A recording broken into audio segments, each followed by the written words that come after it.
No success in the world can compensate for failure in the home. That's why Club Wealth was founded, to help driven, successful, and busy real estate agents like you double their business while building a strong, balanced home life. Join us each week as high-producing agents and team leaders share their stories and unpack the principles and systems they've used to double, triple, and even quadruple their business while enjoying greater quality of life. And now, here's the latest episode of Club Wealth TV. Hey everybody, welcome back. We have a very special episode because we are sharing a conversation in which Michael was interviewed on another industry podcast. So we're going to jump to that in just a second. First, want to just thank everyone for sharing the show. We so appreciate all the great feedback that we get, both in the Facebook group for the live broadcast and on Apple Podcasts for the reviews and ratings. We really appreciate everyone that takes their time to leave a rating, to give a shout out to one of our amazing guests in their rating and their review so that other people know and get a sense of what the show is like and what to expect and who the guests are. We appreciate everyone that shares it with another agent or another colleague in the business. And with that being said, let's jump into this very special episode. All right, guys. So today we have Michael Hellickson on the show today. He is the founder and president of Club Wealth Coaching and Consulting. He, in a past life, was a real estate rock star, listing over 75 homes a month, closing tons of homes on a monthly basis. He's out of the Seattle area. So welcome, Michael. Thanks for being on the show today. I appreciate you having me. Thank you, Stephanie. So to kick it off, give us some of your background. Tell us where you came from, and then we'll chat about what you're up to now. Well, I sold real estate for just over 25 years. Started just as a kid, literally in high school still, and built my own team on up to the number one team in the country. We were at one point in time listing between 50 and 75 houses a month. And eventually we got to where we were closing 120 to 180 homes a month and had 750 listings in active and pending status at one point. So it's been kind of my background. Awesome. And so tell us what you're doing now. So now I'm fortunate I get to help other agents do the same thing, right? So we help agents from the brand new agents all the way on up to the biggest agents in the country. We help them grow, oftentimes from sub 25 transactions a year, all the way on up to thousands of transactions per year. So yeah, it's neat that I get to now help other people do the things that helped me to be able to achieve not just success, but really balance in my life. So do you miss being in the living room and talking about paint colors? Well, sometimes I enjoyed that. I really loved, I enjoyed the listing side of the business. That was my passion. That said, I also enjoyed the team building side, but sometimes God's got a different plan for us. Sometimes God realizes that, he knows why we're here on this planet. Right. And I for me, as good as I was at selling real estate, I was put here to help other people be successful. So awesome. Do I miss it? Parts of it? Yes, but I wouldn't go back. I'm definitely happy with what I do now. Awesome. So before we dive in any deeper, it's May 2020 when we're recording this towards the end of the month. Kind of what are you seeing in your neck of the woods from a national standpoint as well with housing? We've got coronavirus that hopefully is tapering off. Kind of what have you seen this year for 2020? Well, there's two camps, right? You've got I'm going to play it super safe camp. I want to, stay away from everybody and cocoon up and hide, for lack of a better term. And nothing wrong with that, by the way, not a judgment at all.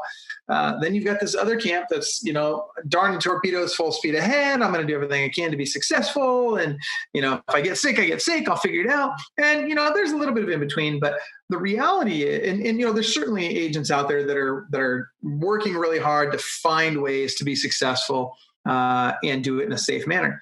What I have found is that Sun Tzu was right. For those of you that have read The Art of War, Sun Tzu mentions that where there's chaos, there's opportunity. And I am a full believer in that. And this last couple of months, for those that understood that, they found the opportunity in the chaos. And literally, I'd say over 80% of our clients had their best months ever in their career in March and April, and are still having great months right now. And the market's on fire right now. Multiple offers. I mean, I've heard as many as 30 plus offers on a single home. And I literally just in the last couple of weeks, it's crazy out there. It's good crazy though. And here's the thing, with interest rates as low as they are, low inventory, what do you expect? Of course, we're going to have a great run. So I expect a very busy summer. I expect that over time, you're going to see, in the next few months, I don't know how long, I don't have a crystal ball, nobody does. But this is my fourth time going through this type of a shift in the market. I came in during a shift when I started my career and went through 2001, 2007, and now this one. And I can tell you that what's likely to happen is you're going to start seeing more inventory come in the market. People are going to start feeling like, hey, if I'm going to get top dollar for my home, now's the time to do it. So as those homes come on the market over time, we'll shift. Right now, we're very much in a seller's market. We will shift and we will become a balanced market once again. But I don't believe that balanced market will last very long. I think we'll go fairly quickly from seller's market to buyer market. And at that point in time, people get really picky about who they're going to list with. And you're going to see a definite difference in the people in a tight market. Nobody calls their cousin Jethro up and lists their house with them just to do a solid, right? What they want is they want to make sure, gosh darn it, I got somebody that's a killer, somebody that's going to really do a great job for me. They're going to be a pit bull on the pant leg of opportunity, and they're going to get me as much money as possible in the shortest amount of time possible. That gets especially pronounced if we get back into short sales and REO. Now, I don't expect it to be like 2007 to 2011, but I have seen already, even right now, there are short sales happening. People that bought their home in the last year that for one reason or another just can't make their payments. And so they're already starting to see some short sales come back up. Well, guess what? Again, people look to a more experienced, more aggressive agent during those times. So, yeah, I'm excited. I think this is a great time for great agents. And I think that it is going to be a time that weak agents are going to be leaving the business. No, I agree with you. My business partner and I were talking about it, and not to sound crazy opportunistic in a bad way, but we were like, man, we're kind of ready for, this is before Corona, a little bit of a shift, because especially in DFW, Dallas, Fort Worth, I mean, you walk down the street to the grocery store and you bump into an agent, right? And so everybody knows an agent. It's so easy to get their license nowadays. But what consumers don't recognize is it is a skill-based business, just like a doctor or anything else. And you're trusting them with your largest asset a lot of times. And when it's an easy market, that might be okay to just let, like you said, your cousin sell the house. But we are experiencing, at least in DFW, a bit tighter market with pricing, builder prices. We have to be in line with that, condition issues. And we haven't seen the foreclosures go up too bad here yet, but I suspect we might be seeing some of that. Agreed. I don't think it'll be like 07, 08 timeframe, but it'll be interesting to see kind of what we get in the next 6 to 9 months as maybe some of the unemployment numbers come back out. I'll be interested to see kind of how that affects us here. So I think another positive unintended consequence of what's likely to happen is that you're going to see the professionalism level in the industry rise once again.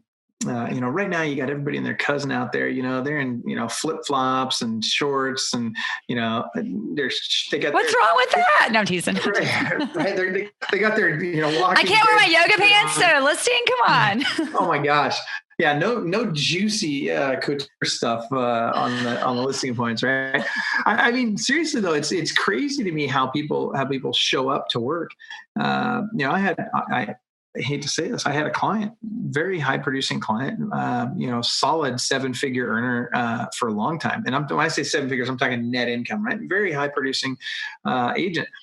Had a friend from high school that called and wanted to do a listing appointment with him. So he goes over to her house. He's got what he thinks are really nice flip-flops on, right? He's got these, designer flip-flops, and he's got Tommy Bahama's shorts and the Tommy Bahama's button-down shirts. So in his mind, he's dialed in, right? And he's in one of those warm climates where, that sort of thing is by some people's estimations acceptable. Well, even though he'd known this gal for 20 years, and it's, by the way, it's a multi-million-dollar house, $20,000 commission to the listing agent on this house. $20,000 personal brand. Yep. Oh my gosh. And she's just like, yeah, I'm over it. I'm not listening with you because I don't feel like you're taking me seriously. If you don't take yourself seriously enough to dress for work, how can I think that you take me seriously? So I think that we're going to see a lot of changes there. I think that the professionalism level will rise, and it needs to. And by the way, during this period of time, you'll see a lot of the discounters, for sale owner companies, and even some of the other third-party entities that would love to get a piece of this industry. You'll see the wonderful iBuyers. Well, and it's funny. I love iBuyers. Let me tell you why I love iBuyers. Everybody likes to give iBuyers a hard time, but we were all iBuyers before iBuyers. We ran things like guaranteed sale programs, those types of USPs. All the iBuyer companies did was figure out, hey, this is a great USP. Let me just rebrand it a little bit differently and put it out there, and I'll be an iBuyer. And all of a sudden, that became a better USP than guaranteed sale. Well, what happened when Corona hit? All of a sudden, those iBuyers, all of them shut down, right? Now they're back. You're going to see them come back into the marketplace. That said, yes, these people that think they're going to disrupt the industry are being now disrupted by the marketplace, and that's okay. Yeah, it'll be interesting. We had situations here where the iBuy, they had offers out and they pulled them, and things weren't. Yeah, it was a little bumpy there for a little bit with COVID. So it'll be interesting to see what happens. But so talk about when you're coaching. So the audience here, we've got real estate agents, we've got builder sales professionals. I know you work with both. What are some of the things that you're helping real estate agents, sales professionals, and organizations with to grow their businesses, to get better? Give us some details on kind of what you guys are helping the market with. Well, besides tools, systems, technology, people, all of the things that you need to run a successful business, there's really 30 things. It really boils down to 3 things that you have to. Every single business on this planet, whether it's in real estate or it's some other industry, every single business on this planet has to master 3 things if they want to be successful. Very simply, it's lead generation, lead follow-up, and lead conversion. Mm-hmm. That's it. Without those 3 things, you don't have a business. And it's no wonder that salespeople are among the highest paid professionals on the planet. Why? Because they control most of that process, right? Now, lead generation can be controlled by a marketing department, but that's an administrative function. Yeah. Typically in real estate, that's a sales function, which is odd because that's different than most industries.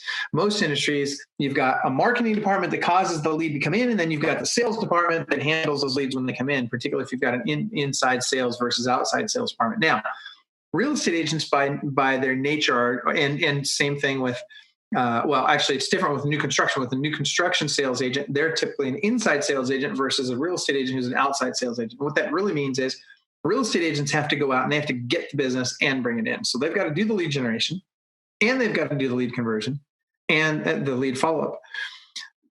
In the new construction agents, they generally speaking have a company, the new builder in this case, or a third-party marketing company oftentimes, bringing those leads in. And then that new construction agent has to now follow up with those leads, and they have to convert those leads.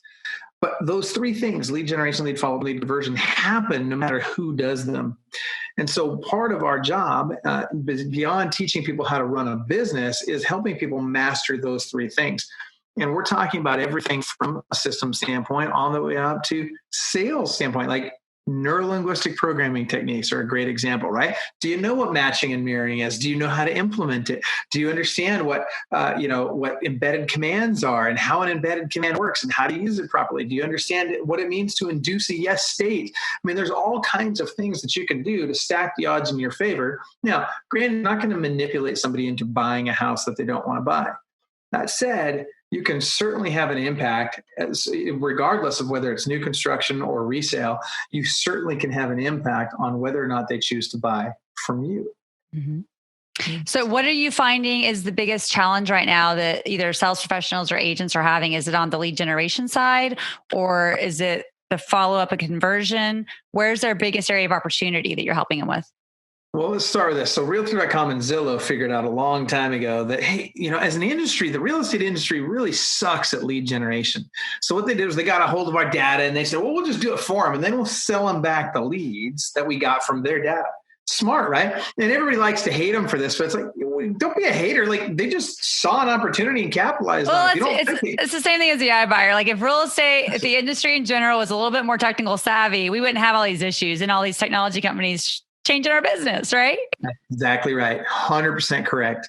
And so don't be a hater. Just learn to compete with them, right? Right. You want to do better? Learn how to generate your own leads. And by the way, there's two things you've got to understand with lead generation. Not only do you have to understand what the cash conversion cycle is for a lead, but we have to understand what the ROI is for that lead. As an example, a sign call is a short cash conversion cycle. So from the time that I get that sign call to the time it turns into a paycheck is a very short window of time comparatively.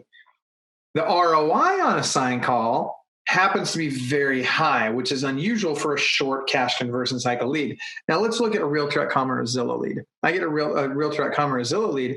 It also tends to be a fairly short cash conversion cycle, right? So it's much faster than say a Facebook lead or a pay-per-click lead. That said, the ROI is much lower than a Facebook or a pay-per-click lead. So generally speaking, the longer it takes to convert that lead to cash, the higher the ROI. And the shorter it takes to convert the cash, the lower the ROI. Now, that being said, you can't just go out and do Facebook and pay-per-click expecting that I'm going to get the highest ROI because you'll starve in the short term. Right. You've got to have leads in the short term. You got to put food on the table. So we talk about that. There's actually, and I'll tell you from a lead generation standpoint, there's over 2,000 lead sources in real estate today. Wow. There's about 109 that are kind of the best ones. Of those, we recommend, so I can give you, we'll talk at the end of today. I'll give everybody an opportunity to get, I'll give you 17 of my best lead sources for free. I'll give you a download for them. But that being said, as bad as we as an industry suck at lead generation, we're even worse at lead follow-up. So if I had to say, what's the thing we suck at the most? It's lead follow-up. And you know what? Realtor.com and Zillow both figured this out. You know what they did? They said, hey, why don't we just create OpsCity and Zillow Concierge? And we'll just charge the agents for the lead follow-up too. And we wonder why there's downward pressure on our commission because we're giving up all that stuff that's the most important things we do. 2 out of the 3 things that we have to do every day, we've given them up. And why do you think that is? Is it because we're lazy? There's standards in the industry or there's no training? Like, why do you think that is? Training is definitely a huge part of it. It's lack of knowledge and lack of implementation. There's really only 2 things, right? You got to learn how to do it and then you got to go do it. Yeah. That's it, right? It's not rocket science. We're not splitting the atom here. So you got to figure out how to do it. And that can be taught. Like we can teach you everything you need to do, but you got to go do it. Right. There's lots of coaches out there, the rah, let me hold you accountable. And I'm going to call you every week and see how many calls you made kind of coaches. That isn't us. Like I'm not interested in working with people that need a babysitter. What we do is we work with people that are serious business professionals that are super motivated, that want to grow. And that when we tell you, this is what you need to do and it works, they will go do it. That's what we're looking for, right?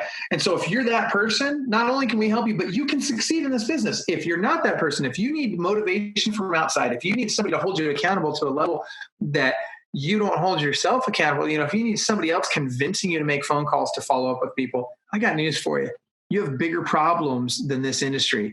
Here's the script those people need to learn, right? You ready for this? I'm not a huge scripts guy, but I will give you a script that I think those people need that lack that motivation, that lack that personal accountability. Here's the script you guys need to learn.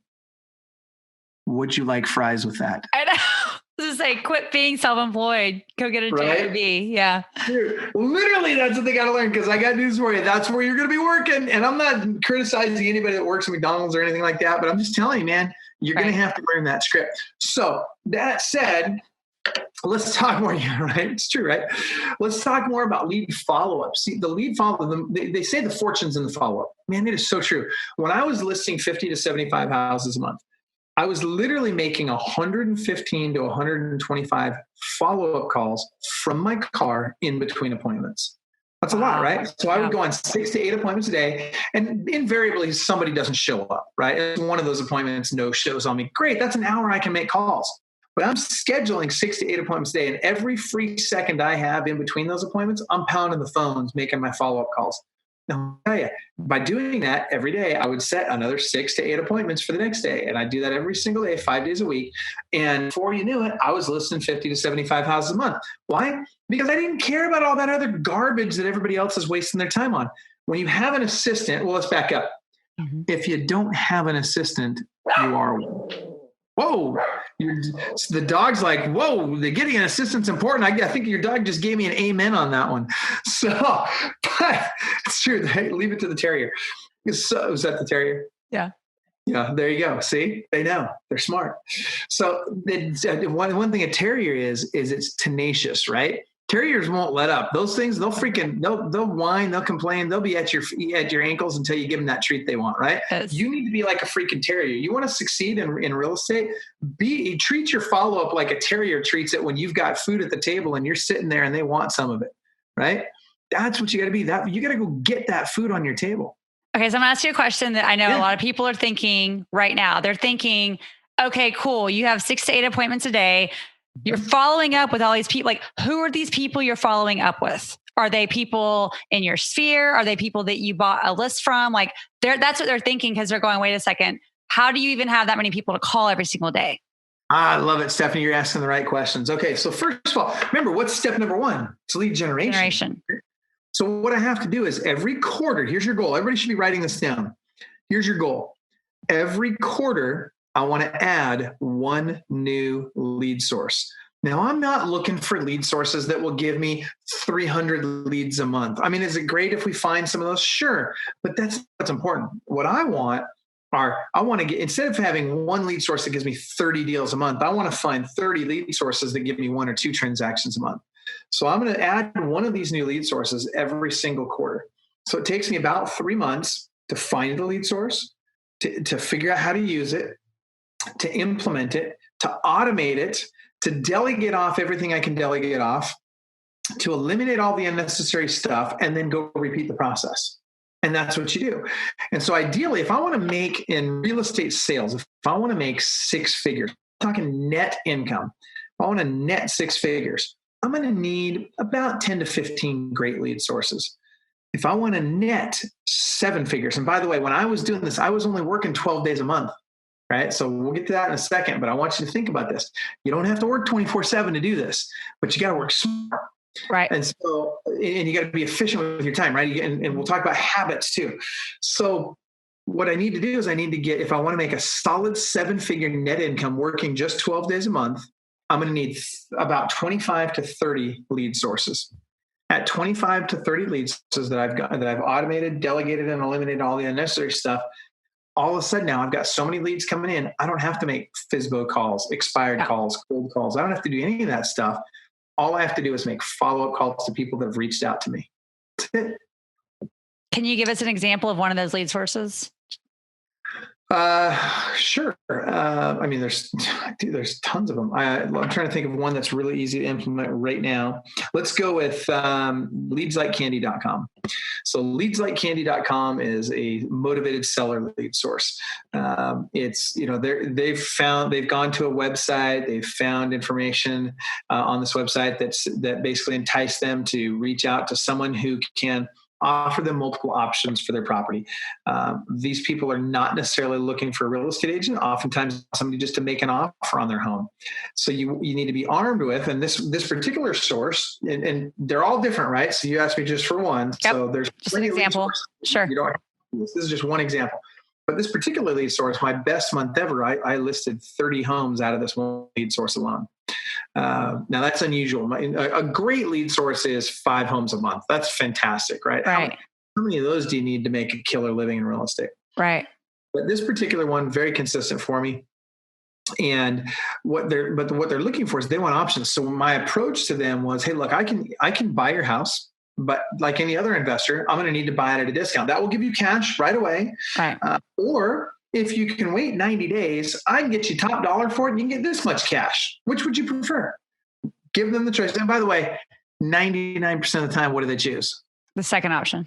Give me the second option. Yeah. The one that gives you the most money. Right. Yeah. Most people don't want their money fast as much as they want the most money they can get. Right. Now, that being said, what do you do when you happen to find one that does want the money fast and maybe you're not in a position to buy it? Great. Call me. I'll buy it. Right? If it's a screaming deal, finding a buyer is easy. Yeah. That is not hard. There are tons of people like me out there that will buy a screaming deal. If you can get them for 65 cents on the dollar, you will have no shortage of people that want to buy that. Right. Today, they'll write a check today for it. So that being said, this all comes back to lead follow-up. And there's two components to lead follow-up that you have to have in place. If you don't have these two components in place, you've lost. Component number one is speed to lead. Write that down, speed to lead. Mm-hmm. So most people think, oh, if I get to my leads within 5 minutes, I'm good. No, you're not. That was 4 years ago. Today, if you don't get to that lead in 30 seconds, you're late. Yeah. Because between 30 seconds and the 5-minute mark, they've gotten calls from 4 to 5 other agents. In fact, the number one buyer of Realtor.com leads in the country, he'll buy over $12 million in Realtor.com leads. His speed to lead, and I say his, it's really his ISAs, but his team's speed to lead, 6 seconds. Wow. 6 seconds. So lead comes in, they don't even look it up. They just literally, their technology literally calls that second it comes in and connects an agent with them live right now. That's what you got to do. You got to be super fast. Now, outside of that, you've got to be the terrier, right? You've got to be tenacious. So it's speed to lead and tenacity are the two components. Now, by tenacity, do we have time? Can I walk you through an example? Yeah, totally. I want to give you an example. All right. So I get a lead come in. First of all, y'all should be getting internet leads at some level. If you're not getting internet leads, you're crazy. Because 92% of all buyers start their search online. Yep. And of those, 72% work with the first agent they come in contact with. What cracks me up is people that say, oh, but Michael, I work with referrals only. And I say, wow, well, that's fantastic. You've had a great run these last few years when it's been the best market that I've ever experienced in my entire lifetime. And I got news for you. You're about to go out of business. And they get all offended. What? What are you talking about? Well, guess what doesn't happen in a recession? Nobody calls their buddy up and says, hey, I'm about to lose my house to foreclosure. Do you have a great real estate agent you can refer me to? Like said no one ever, right? So let me tell you, we've watched this happen every time these cycles come around. This is exactly what happens. The agents that are 100% referral all the time, their business suffers. The agents that have built a balanced infrastructure with multiple lead sources do just fine. So please, for the love of all that's good in this world, diversify your lead sources. That said, internet lead comes in. What do? Pick up the phone and call them right now. So what if they don't answer? What do you think, Stephanie? If they don't answer, should we leave a voicemail? I'd send them a text. You'd send them a text. Very good. I like that. That's actually step 3. So if they don't answer the first time, we don't leave a voicemail. We hang up. It's called, and then we call them right back. It's called a double dial, yep. Right?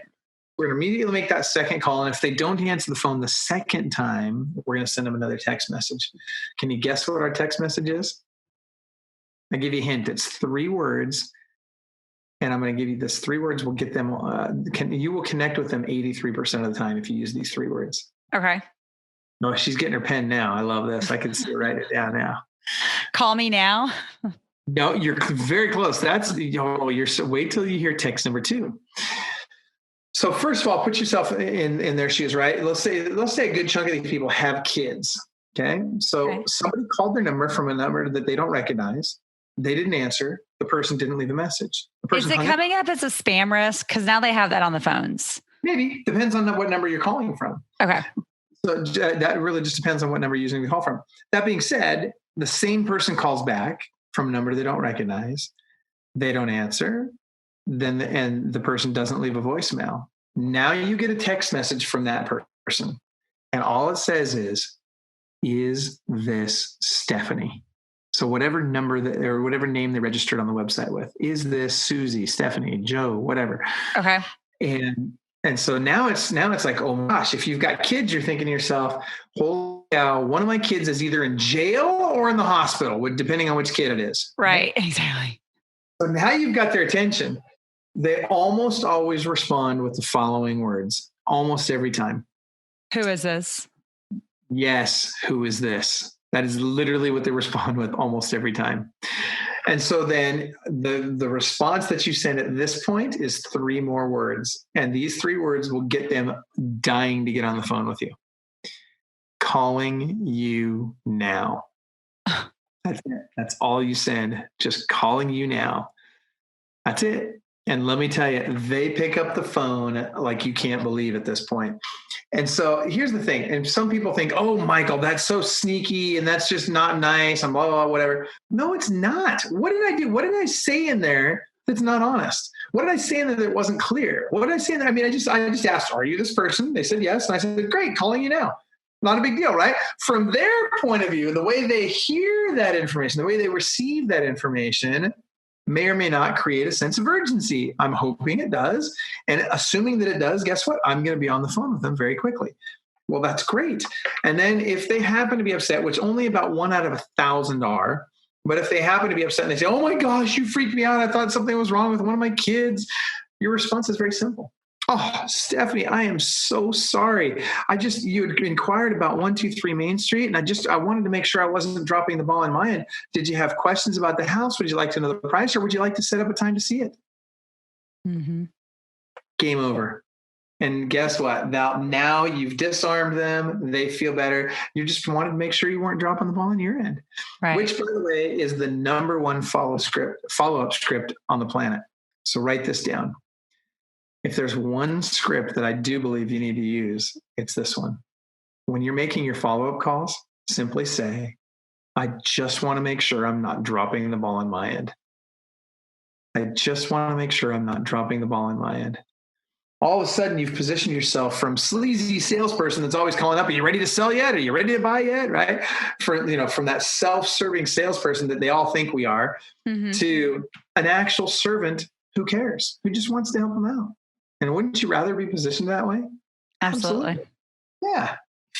So lead generation and lead follow-up. Now, tenacity. Let's talk about the tenacity. So we talked about speed lead. We talked about what to do when you get the lead. Now let's talk about tenacity of follow-up. So there's 6 ways we follow up, 6 methods we use. Here they are. Super simple. Phone, email, text message, video email, video text message, and my personal favorite, Facebook stalking. Now, people give me a hard time when I say this, but look, stalking used to be like a 3 to 5 year sentence. Now it's a 6-figure income, right? So you got to stalk these guys on Facebook. I know, does that sound terrible? It makes me such a bad guy. But the reality is, you got to find them on Facebook, because guess what people are? They're on Facebook, right? So go where they are. And by the way, we don't know which one they're going to respond to. And it doesn't matter. Whatever they respond to, that's how we'll communicate with them going forward. You got to find out what they're going to respond to. All right. So now how often do I follow up? This is the key. So write this down. This is the Club Wealth rule of 3. Club Wealth. You can see behind me there. Club Wealth. That's the coaching company that I work with. That's, I guess technically I own it, but I'm one of the 76 plus coaches here. And our rule of 3 is very simple. I'm going to reach out to them in one of those 6 methods 3 times a day for the first 3 days, 3 times a week for the next 3 weeks, and 3 times a month for the next 3 months. I'll give it to you again. 3 times a day for the 3 days, 3 times a week for the next 3 weeks, and 3 times a month for the next 3 months. And I'm telling you, when you follow up with that level of tenacity, most agents give up after 1 or 2 attempts. Yeah. You follow up with that tenacity, 3-4 months into it, you're the only one left. Nobody else is following up with them, and you're starting to build a relationship with them. All of a sudden, they're recognizing who you are. And when you're saying things like, hey, I just want to make sure I'm not dropping the ball on mine, they say, oh, no, not you. It's me, right? It's like that girl in high school, right? So it's no big deal at that point. You're not offensive at that point. So they actually welcome your call because it's a pleasant call. We call it being pleasantly persistent. Yep. Pleasantly persistent. I love it. So is this your ISA team, the inside sales team doing this, or is this your actual buyers or listing agents making these calls and follow-ups? Well, it depends on the structure of your team and how mature your team is. So on my real estate team, when I was going on my own appointments, I was setting my own appointments. I was making 115 to 125 of those follow-up calls a day from my car. Today with Club Wealth, we have a huge ISA team, and that's what they do all day long, every day. They set appointments so that our coaches can do their strategy. So basically what we do is a little bit different structure, but our coaches who sell more real estate than the people they coach, they do a free strategy session with each person. Every agent in the country can have a free strategy session with us once a year. Okay. And so to make those calls happen, we have our ISAs setting those appointments so that our coaches, because our coaches don't have the time to set those appointments, right? Right.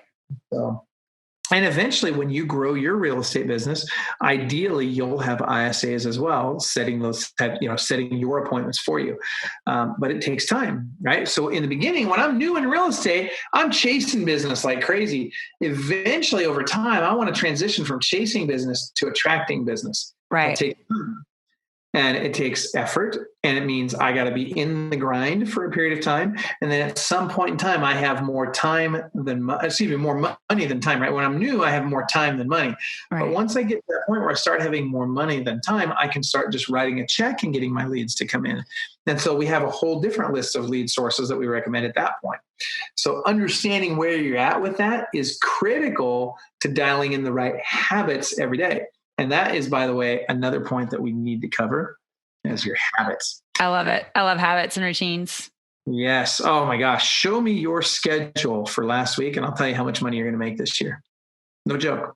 I mean, it's very straightforward. I can guess within a few $1,000s about what, if I know your average sales price, I can guess within a few $1,000s what you're going to make this year if I know what you did last week.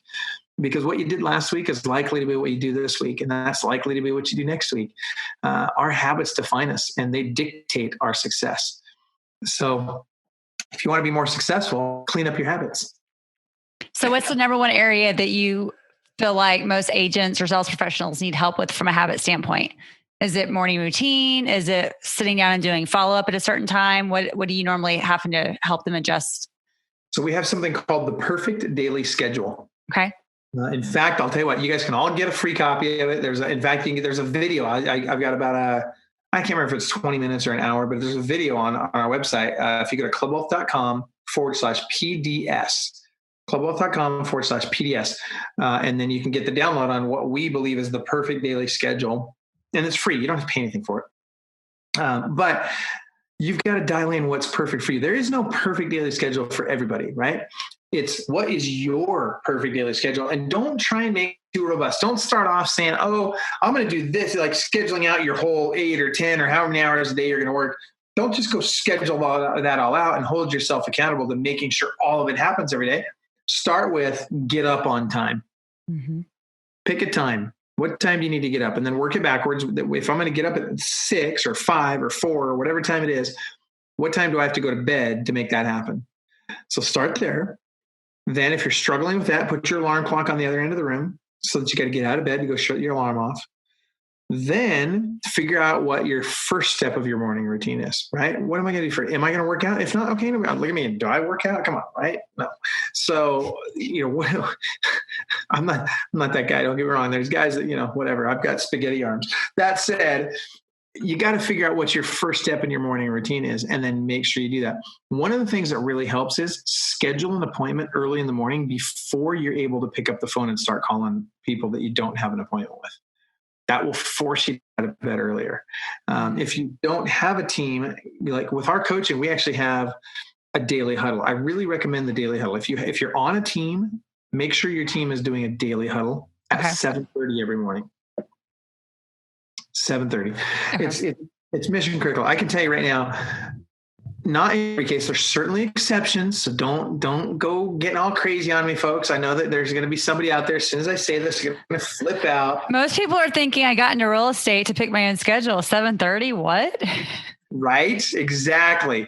But here's the reality. The reality is there is a direct correlation between what time people get up and start their day and their income at the end of the year. There's a direct correlation. No, totally agree. Yeah. So get up earlier, you guys. You want to make more money? Get up earlier. And not only that, you want to make more money? Get focused on the things that lead directly to a listing or a sale. If it doesn't lead directly to a listing or sale, pay somebody else to do it. Don't do it yourself. You need to be focused on those 3 key elements we talked about: lead generation, lead follow-up, and lead conversion. If 90% of your day is those 3 things, I don't care if you work 4 hours a day, 8 hours a day, 10 hours a day, it doesn't matter how many hours you work. Right. If 90% of it is those 3 things, you'll be very successful. What about agents? Like you said, once you get into a routine, you've got a couple of years under your belt, you've got a database. Are you helping them also figure out how to stay in? Because you probably know the stats better than me, but I think they say like 87% of people would work with their agent again, but only 11% do, or something like that, because that agent's not remember their name. Exactly. So are you helping them? Okay, now that we've transitioned, you've been in real estate a few years. What in Dallas, Fort Worth, I think the average person buys and sells within about a 5 to 7 year timeline. So they're looking for a home in, another few years. How are you recommending the agent stay in touch with them? Because let's be real, once you buy a house, it's like buying a car. You don't want to talk about interest rates for at least a little bit because you want to settle in. So how do you recommend agents stay in front of their database in an effective manner to where when they are ready to list again or buy again, they're reaching out to them first? Well, let's start with this. You're right. People don't necessarily want to talk about buying and selling houses every day, right? Being normal people that aren't in the industry. Not that people in the industry aren't also normal people, you know what I'm saying? Yeah. But at the end of the day, what we've got to understand is we've got to develop a relationship with these people, and it's got to extend beyond closing. Don't be a secret agent, right? Don't be the guy or the gal that the day that the closing happens, you get a check and you're out, right? You never talk to them again. So we got to build a relationship with them over a long period of time. And really that just means make them your friend. And it sounds harder than it is. As an example, I would recommend that you do, if you only do a couple of things, here's the things that you got to do that will get literally 80% of the value you can get out of that database. Number one, hold a client event every quarter. Okay. Every quarter, do a client event. Super simple. Doesn't have to cost a lot of money. It could be a barbecue in your backyard. Stephanie, you're in Texas. People love barbecue in Texas. Although I have yet to have amazing barbecue in Texas. They all talk about how great it is down there. You guys, that's not true. I did have it once in San Antonio. I had amazing barbecue at a hotel in San Antonio. So that said, it could be simple. It could be burgers on your barbecue. It could be, it could be literally we got lists and lists of things you can do, ideas that you can do that don't cost any money. It's not about the money. It's about the opportunity it provides for you to call the client up, and you're not calling them to get referrals out of them. You're not calling them to get them to do business with you. You're calling them up to see how they're doing. So the call goes something like this. Hey, Stephanie, it's Michael with Helix and Real Estate. I haven't talked to you in a while. And I just want to see how you're doing. How's the house? How's the kids? How the 10 dogs, are they doing all right? Right. And you just have a conversation with them, and then let Stephanie do most of the talking, right? Let your client do 90% of the talking. Now, before you hang up the phone, whatever you do not do the whole, and I'm not going to pick on the coach because I don't want to get Brian mad at me, but this whole, by the way, if you were thinking of buying or selling a home, do you have a friend or a family member? Are you referring to Buffini? Oh my gosh. And listen, I wouldn't admit that publicly, but yes. So here's the deal. I like Brian. All right. Brian's a good guy. He's got a great program. I coached with him 30 years ago for a year, got everything. It's 5 things, right? Calls, notes, Popeyes, client events. But I think that's a good point. Like I was going to ask you about this too. And I'm sorry to interrupt you. I think there's been a shift though. Like, people don't want to be sold anymore. They want to be led and guided. They don't want to feel like you're only calling to get a referral. And they're going to, let's be real. Like they know when you say that at the end, they felt great about the call. And now they're going, that's why she called. She didn't care about the kids. She didn't care about the dogs. Let's be real. That's right. That's exactly right. And you just came across as very underhanded and back-ended, right? And that's not what they want. They want, listen, if they have to choose between being your client and your friend, they will choose friend 9 times out of 10 over being your client. You obviously want them to be both. You especially want them to be your client, I'm assuming. And so if you want to make that happen, you've got to first understand the value of the relationship. You've got to understand the lifetime value of a client, right? Yeah. What is the lifetime value of a client? So in other words, what can you stand to earn in commission dollars, not just for that client, but all the people they're going to refer? I'll tell you, we did the math on this, and in most markets around the country, the lifetime value of a client is easily in excess of $1 million. You can literally earn in excess of $1 million with a client today is, assuming you're going to be in the business for the next 15, 20 years, that number can easily eclipse $1 million. And so when you make that call, is it okay to invite them to a party? Yeah, invite them to your house for the barbecue. That's different. You're not asking them for something. You're giving them something. Hey, I'm having some friends over next week. Stephanie, we're gonna barbecue in the backyard. Thought we'd see if you guys wanted to come over and have a burger on us. Great, right? No big deal. That's very different. So just understand, people want a relationship. They want to be respected. They don't want to be treated like a piece of meat. Right. So client events, if I could do just one thing, I would do client events once a quarter, and I would invite every single one of my people. How would I invite them? Stop with this. Oh, I'm going to send an evite and an email and a text message and a Facebook message. Pick up the freaking phone. Yeah. Right? Because guess what? Again, it's not about the invite to the event. I don't even care if they show up. Would I like them to show up? Yes. It would be great if they showed up. Absolutely. Because now, I get all kinds of opportunities to engage with them face to face. I can introduce them to other clients, help them establish relationships inside my circle, which keeps everybody working with me. All of that's great stuff. Right. At the end of the day, though, it's enough for me that I got on the phone with them and I had the opportunity to be sincerely compassionate and care about them and their situation and just see how they do it. Right. Yeah. You guys, this is, again, not splitting the atom. That said, you have to establish habits. So you got to do these things every single time. If I've got a 250 person database, right? And that goes for clients, past clients, sphere of influence, anybody that I know that knows me. If I've got 250 people on that list, which is, by the way, the national average, that's the average that most agents have. At 250 people on that list, I should be able to do 25 to 50 transactions from that list alone by only doing just the things I just told you about. That's without doing anything else. That's all you got to do. Yeah. So what do I do? Every time I'm going to hold a client event, I'm going to call 250 people 3 weeks before the client event, and I'm going to invite them. That's it. You ask them to bring somebody if they want to, or is that even a conversation piece? Or conversation? You have to be careful with that one because it can come across as I'm trying to get you opportunistic. I agree. Yeah. Can I ask you a question about social media? Please. Oh, I love social media. Me too. So how do I word this? Like, when real estate, being entrepreneurs, there's so many shiny objects, right? I'm with Keller Williams, you go to family reunion, you go to any conference, there's all this technology, there's all these things you could do. Let's be real. You and I both know, like, at the end of the day, if I look at my business and go, okay, in a year I listed 100 homes, the majority of those came from certain pieces of either referrals or relationships or all this noise over here. That 80% of work didn't get me the business, right? It's the 80-20 rule. So when you look at social media, what do you coach your clients on, or what do you think is the 20% that you focus on that gets you 80%? Is it getting you leads? Is it getting you keeping in front of your database and your relationships? Like, how do you guys utilize social media to generate sales and actual dollars versus just more work, more noise? Okay. Super simple. First of all, understand you have a business page and a personal profile. They're two separate things. I do not have a business profile. All right. Very important. My profile is my profile. People want to get to know you. Give a backseat pass to your life. If your life is so inappropriate that you're embarrassed to have your clients see it, maybe you shouldn't post it on Facebook. Concept. There's a newsflash. Yeah. Right?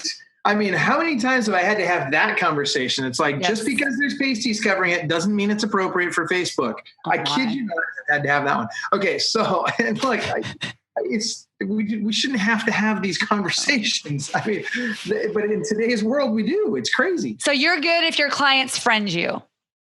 Is that what you mean? Even if they don't friend me. Oh, do I want them to? Absolutely. Yeah. Okay. Yes, 100%. Listen, I do business with my friends. My friends do business with me. Right. Okay? My clients and my friends, they're one and the same. Yeah. If you're not my client, if you could be my client, and you're somebody else's client, we're probably not friends. I'm probably not going to spend. Now, that doesn't mean I ostracize people just because they use another real estate agent. I don't mean that at all. Sure. But the reality is, my friends choose to do business with me because I know how to handle myself in that relationship. Right. And I always put the friendship ahead of money. Always. Right. I will never compromise a friendship over money. Now, do you seek out your client? Like, do you have someone, or do you go on your Facebook profile and go friend? Like, if you go on a listing appointment, do you go friend those people, even if they're not your friends? Like, they literally, you didn't know them before the appointment.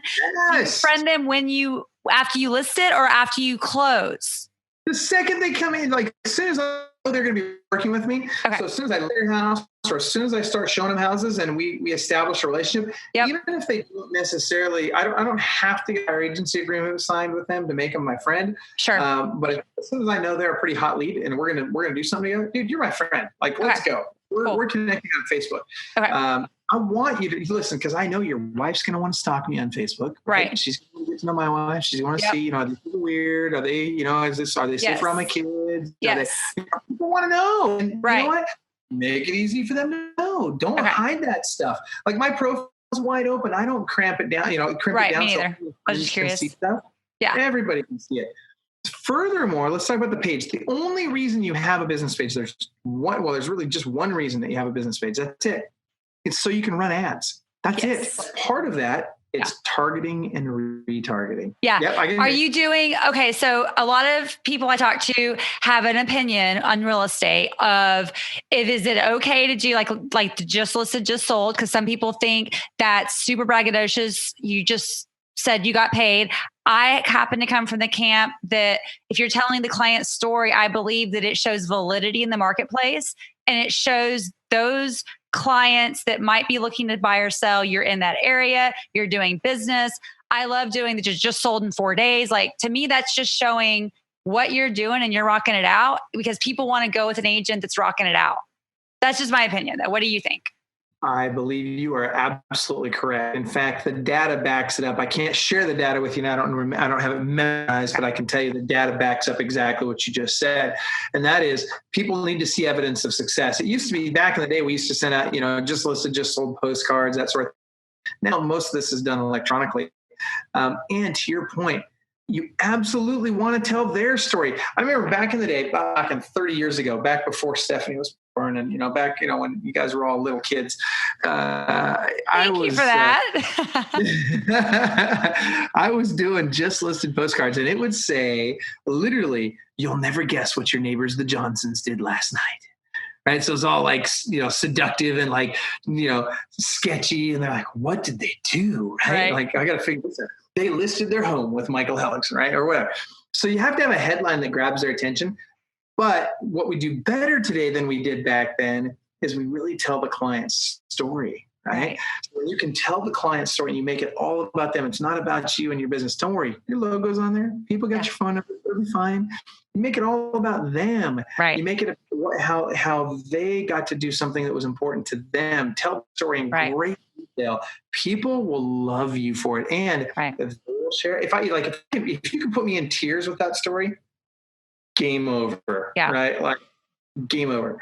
So yeah, that's exactly what you want to do. And I think you still add value, right? Like I just recorded a personal branding episode, and we're going to do some episodes here. I've already recorded with some experts on different platforms where I believe you still need to build value. Like I've got a whole listing series on YouTube that's Ask Stephanie, right? Like what do I do with my pets during showings? How do showings work? What does active option mean? How does the lockbox work? Do I have to have a lockbox? Blah, blah, blah, blah, blah.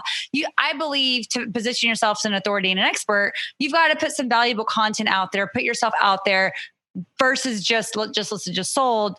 But I definitely think that just listed, just sold is whether you're a builder sales rep, whether you're a real estate agent, it's just proof. It's social proof of what you're doing out there. Right. Like when I was in new construction sales, I had a neighborhood and I would tour, show the home, demonstrate the model. And I would tell every single person as we would walk to the models, because I had 4 models.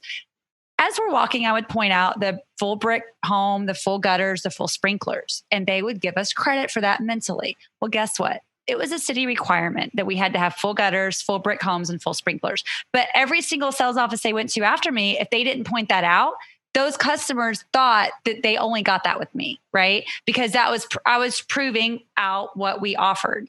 And so I think even though you're doing this day in and day out, if you're not calling it out, you're not going to get credit for it. And people aren't going to recognize that's what you're doing because everyone else is busy with their life. That's exactly right. You're 100% correct.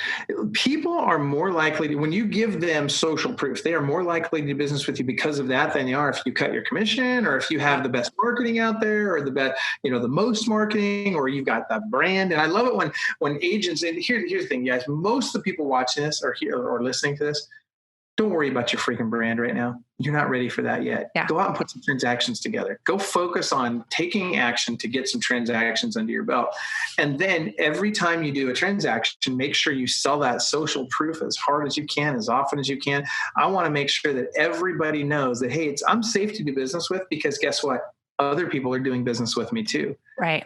People want to work with successful people.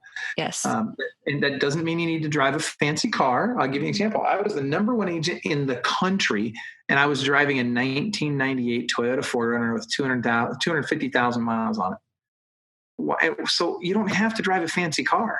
What you got to do is drive a clean car, yes. wash your car, present. Show up fresh. Yeah. Absolutely. Work your tail off, right? Like that's what it takes in the beginning. Right. But man, this business offers so much opportunity. If you just show up and you focus on lead generation, lead follow-up, lead conversion, dial in your daily habits, and do some of the things that we're talking about here, you can't lose. You can't. So we could go forever because there's a lot of different pockets I'd like to get into. But the one last thing I'd like to talk about before I've got 5 questions I ask every guest is you in the pre-show, you talked about a little bit of automation and some systems, and I'm an automation freak. And just curious, kind of once you've got people that are in real estate for a while, they've gotten to their groove and they're wanting to now systematize their business. What are some of the ways that you're showing them how to do that? Is it, we went all paperless. Everything's triggered from a form to where we've got workflows in the background. How else do you kind of educate and coach your clients on that so that they're leveraging their time and they're being the most efficient? So everything you just talked about needs to be done. Unfortunately, most agents haven't done it. Right. It's actually very easy to do. You can use Google Forms. There's so many ways you can do exactly what you just talked about, and do it very inexpensively and very easily. And when you think about it, that reduces the need for administrative time, be it from you or from an assistant that you have to pay an hourly rate to. Exactly. So you want to automate. There's 3 things, right? Automate, delegate, eliminate. So you want to automate every single thing in your business that you possibly can. If it's got to be done more than once in your business, put a system to it.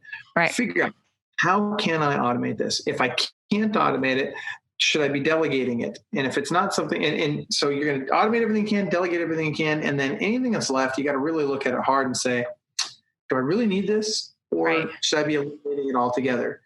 But that's what it takes to simplify. And when you do that, now your time gets used very efficiently.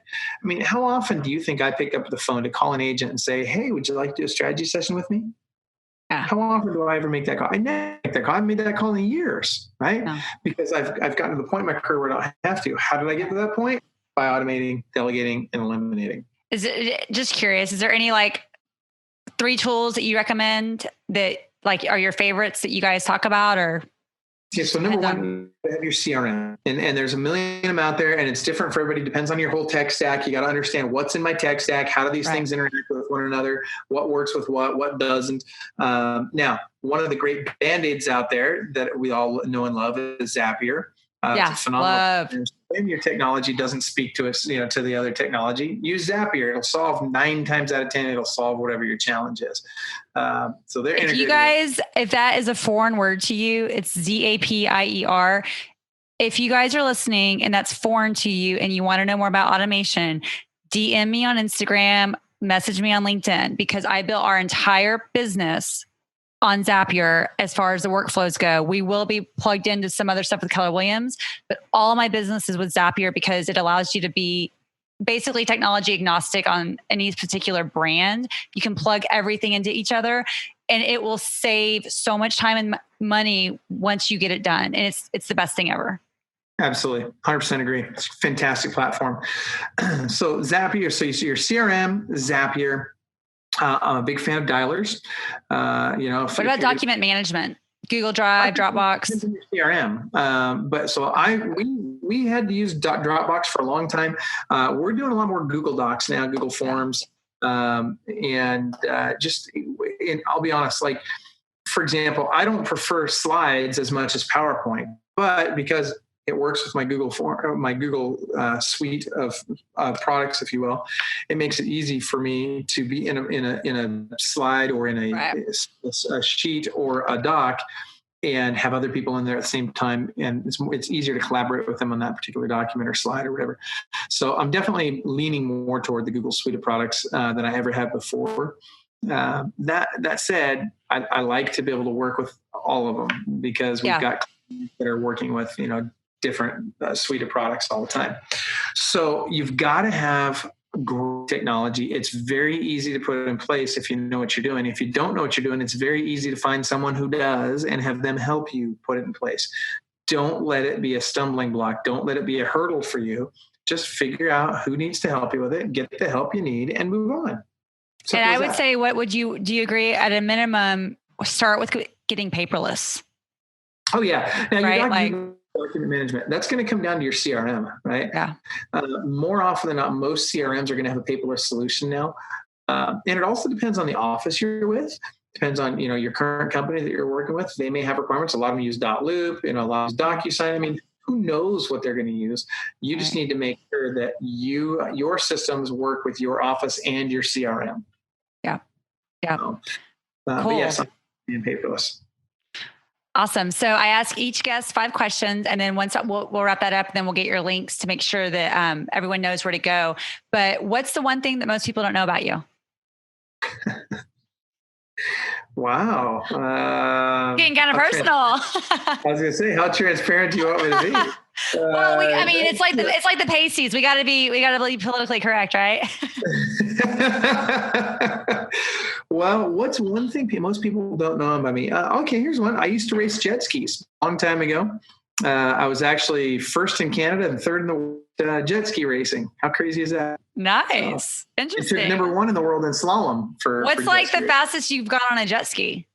It's less about speed. I mean, speed's important, don't get me wrong. I mean, I think at the time, this was years ago, and it has changed a lot now, by the way. They have gotten substantially faster in the last couple of decades.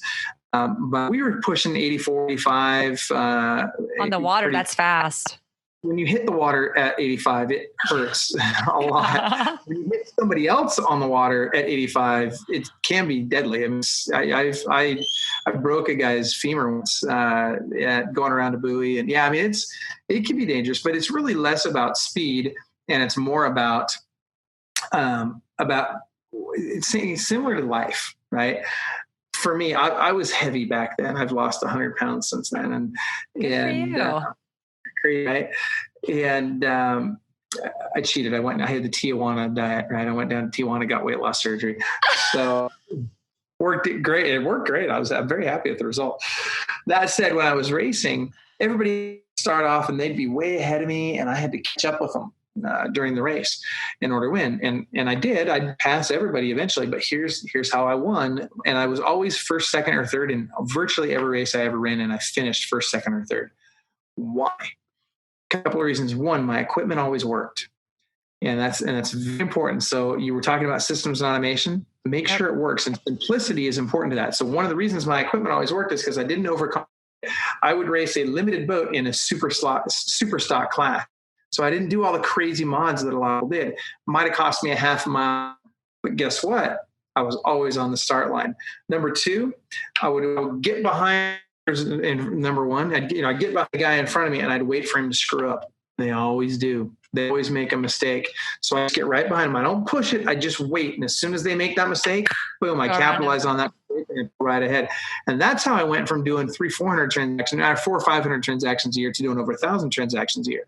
When the market shifted last time, and I've been telling my clients this for the last couple of months now, longer now, really hammering on it the last couple of months. When everybody else is giving up lead sources, what do? We buy lead sources.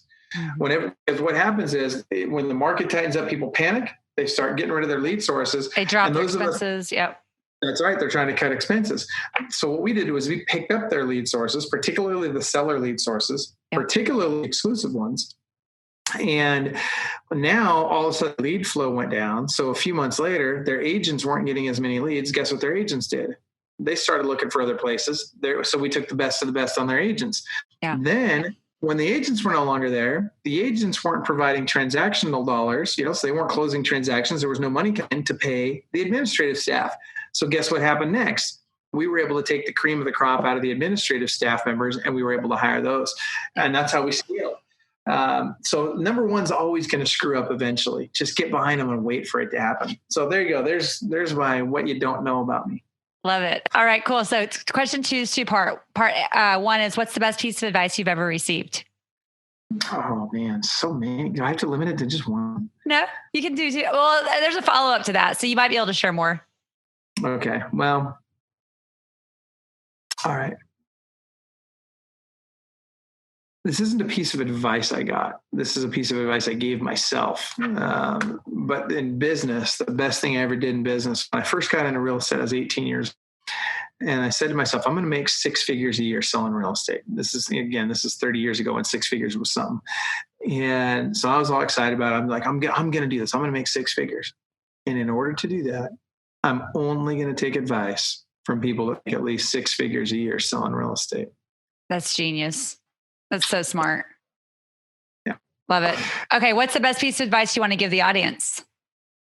If you want to climb to the top of Mount Everest, you need a guide who's been to the top of Mount Everest before. Yeah. Hire a coach who sells more real estate than you want to sell.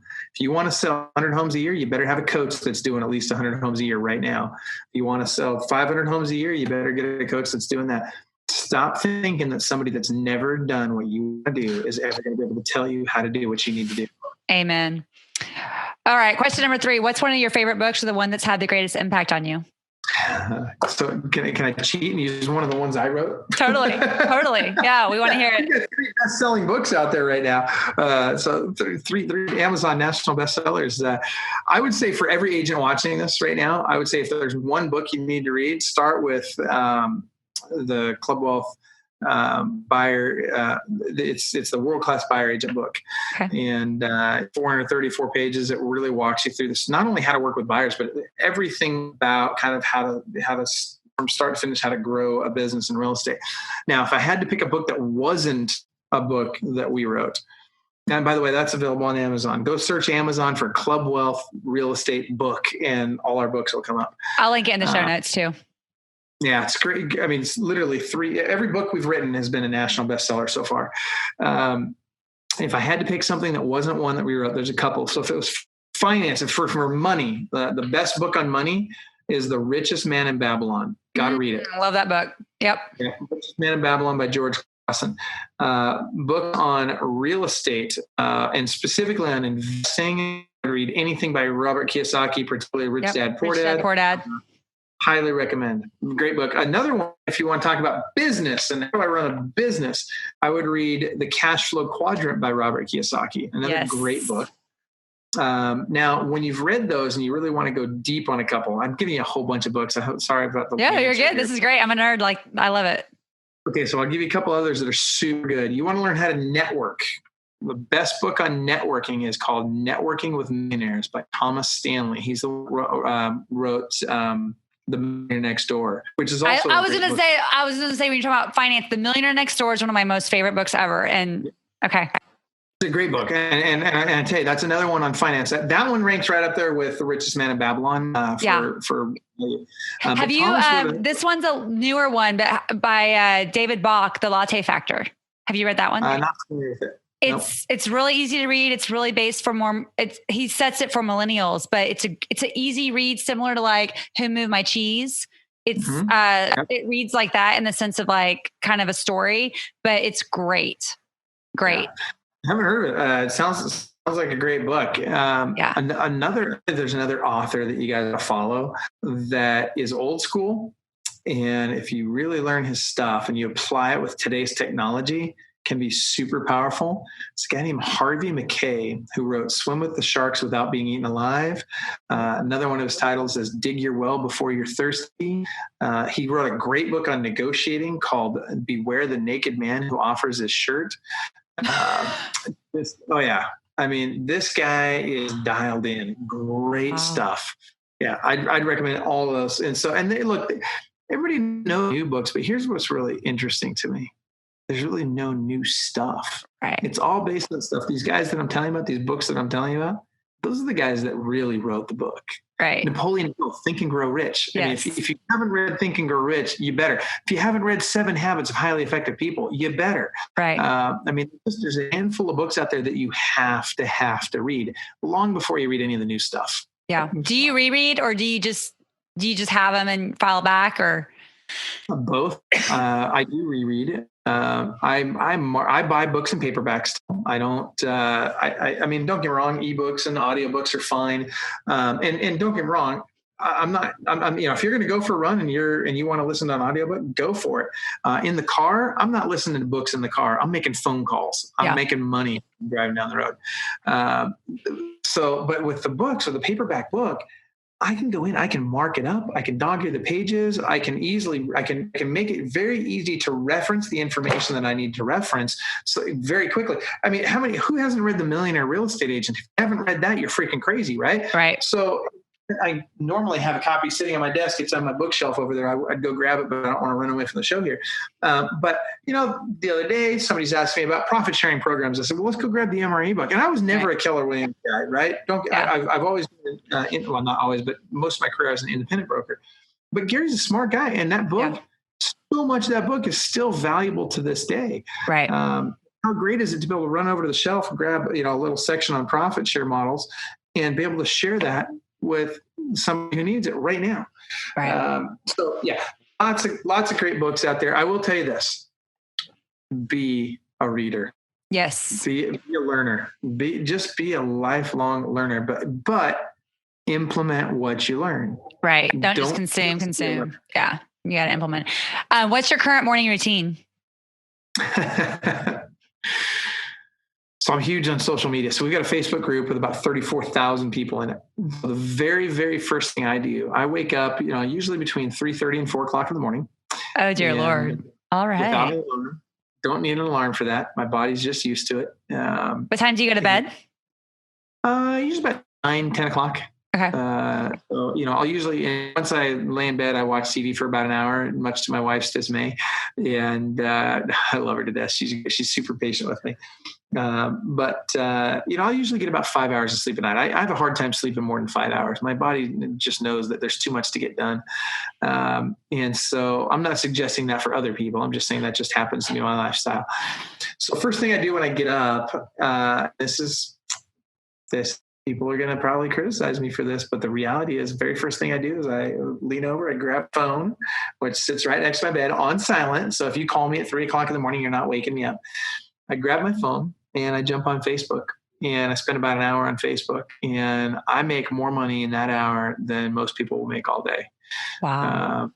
But it's powerful. And so I respond to things. I'm very good about responding to the notifications on Facebook. When people have commented on my posts, interacted with me, tagged me and stuff. And then I make my posts for the day. And I make sure that sometime between, very, very important for me, is that sometime between 5:45 and 6:15, my big post for the day comes out. Okay. In a group. So in fact, if you guys want to, you guys can all join the Facebook group. It's facebook.com/group/Club Wealth. It's free. Super smart agents in there. And so I'll post something in that group about around that time of day. And sometimes I'll set it, like if I have my first call, oftentimes I'm on the West Coast. Oftentimes my first phone call will be at 5 o'clock in the morning because I'm calling somebody on the East Coast. And so that works out well for me. And so if that's the case, then I'll schedule my post for the day. And that's kind of it. I mean, so do I go work out in the morning? Nope, don't do that. Do I eat in the morning? Nope, I grab a protein shake. Do I have one here? No, I don't have one sitting here. But I grab a little Fairlife milk. They're little 8 grams of protein per bottle. Grab one of those suckers and a water, and that's my breakfast. So when I'm on my first call, I'm drinking that and hitting the water, and that's what I do. Nice. So, love it. Yeah. I don't know if I can compete with that. That's a way early wake up call. All right. Last question. How do you unplug and unwind? Easy. Time with family. And we travel a lot. I'm in Washington State, right? We're the Switzerland of America. Like, it's beautiful here. It is beautiful. Oh yeah, we do a ton of hiking. We go like this weekend for, it was Memorial Day weekend last weekend, and my wife and I, she is such a wonderful person. Wait till you meet her. You're going to love her. We went to Leavenworth. It's this Bavarian village in the middle of the Alps, the mountains in Washington. And so we went up there, had a little dinner up there, and then drove back down to the Salish Lodge, which is a beautiful spa hotel in another part of the state. And I just spent the weekend just relaxing by this beautiful waterfall and just really doing nothing. That's awesome. That's awesome. So if people want to get a hold of you, how can they find you? You're on Facebook and Instagram, or just Facebook? I'm on Instagram, but I'll be honest with you, I'm not on Instagram that often. I'm on Facebook constantly. Yeah. Most people have a preference. So it's good to know where you like people to show up so you can be responsive. It's for me to be responsive. Facebook Messenger, super responsive. Another thing you can do if you want to reach out, well, we talked about the Facebook group, join the Facebook group. I'm super responsive in there. And if you want to just get those lead sources, I promise you guys those lead sources, send a text message. I'll give you a phone number. I'll give it. You guys ready for it? Yep. All right. Text the words Club Wealth, 2 words, Club Wealth. Text that 727-287-5993. I'll give it to you again. 727-287-5993. Send that text and I will respond with, and I did this all the time, but I'll respond with our current 17 best lead sources. And don't try and implement them all. Now a lot of them are free, so that's cool. And you can definitely work on, get those implemented away. But really dial in one right away. Get that figured out. And then you're saying to implement one new and a quarter. Every quarter. I can't tell you, man, I did this my entire career and I got to the point where I could implement them faster than that. When you've done enough of them, adding another top into the funnel is actually easy, right? Because all the middle and bottom of the funnel stuff is already dialed in. Right. But you got to start somewhere. So just start with one a quarter. Cool. Love it. Awesome. Well, thank you for your time today. There were so many. I'm going to have to go back to this episode and just pick out some of the nuggets because there was so much that we could talk about, but as far as showcasing it, but is there anything else you want to add before we close up the show today? Understand this. And first of all, selfishly, I'd love to tell you, get a coach. Agents with a coach outperform agents without a coach. By some studies, 8-1, and by others, 11-1. That said, whether you get a coach or not, you need to understand 3 things. You can be successful in this industry. You can do it right now in this market, and you can do it in whatever market you're in. You just have to choose to do it. So just know, I can do it here, and I can do it now. And if you can dial that, if you can really understand that and convince yourself of that, you'll be like Napoleon Hill, who says, what the mind conceive and believe it can achieve. So go do it. Anybody tell you can't. Awesome. Love it. Cool. Well, thank you for your time today, and we will stay in touch. I'll connect with you, and we'll make sure we link the phone number, all the links to the Club Wealth Facebook group, to your consulting and coaching program. And we appreciate your time. Appreciate you having me on. Thanks, Stephanie.